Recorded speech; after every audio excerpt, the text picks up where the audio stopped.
కల్కి release date దగ్గర పడుతుండటంతో ఈ సినిమాకు సంబంధించిన పలు లీకులు సోషల్ మీడియాను ఊపేస్తున్నాయి. తాజాగా ఓ వార్త సోషల్ మీడియాలో చక్కర్లు కొడుతుంది.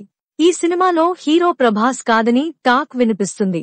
అదేంటి, హీరో ప్రభాస్ కాకపోతే ఇంకెవరు అనుకుంటున్నారా? మామూలుగా హీరో అంటే డెఫినేషన్ తన వాళ్ళు, లేదంటే ఎవరో ఒకరు కష్టాల్లో ఉన్నారంటే వచ్చి ఆదుకోవడం, విలన్ల నుంచి వాళ్లకు విముక్తి కలిగించడం ఇదే ఫార్ములా. అయితే కల్కిలో మాత్రం ప్రభాస్ నెగటివ్ షేడ్స్ ఉన్న రోల్ ప్లే చేస్తున్నాడట. అంతేకాకుండా తన స్వలాభం కోసం ఎంతకి తెగించడానికైనా రెడీ అవుతుంటాడట.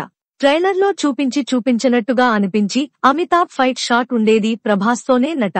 డబ్బులు కోసం ఏదైనా చేయడానికి రెడీగా ఉండే ప్రభాస్ విలన్లు చెప్పినట్లుగా అశ్వత్థామతో ఫైటింగ్ కు దిగి తన సామ్రాజ్యాన్ని అంతు చూడాలని చూస్తుంటాడట. ఫస్ట్ హాఫ్ మొత్తం ఇదే టోన్లో సినిమా సాగుతుందని inside talk. Second half pre climax లో మాత్రం కొన్ని సంఘటనలు తనకు ఎమోషనల్ గా కనెక్ట్ అయి విలన్లకు ఎదురు తిరుగుతాడట.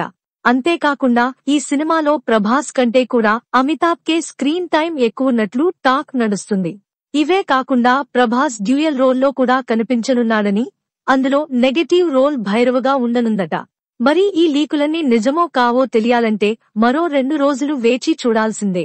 ఏదేమైనా కల్కి సినిమాపై ఆడియన్స్ లో మాత్రం ఒక రేంజ్ దాటి ఎక్స్పెక్టేషన్స్ నెలకొన్నాయి.